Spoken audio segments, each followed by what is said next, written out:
how to use color halftone.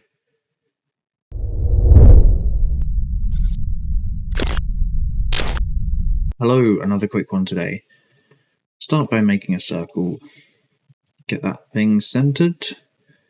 Now we want to use a gradient for this. Now we want to use a radial gradient.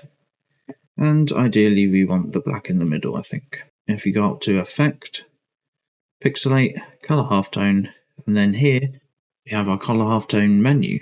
This controls the size of the dots, and this is the angle that the dots will be. We'll have it at 90 for now. Pretty simple. If you change the black to a lighter grey, the dots become further away from each other.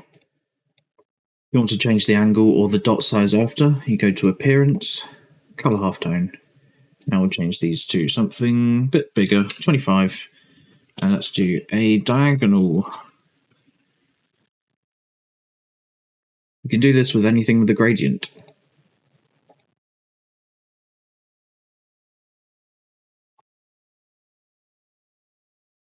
Lovely. Bye.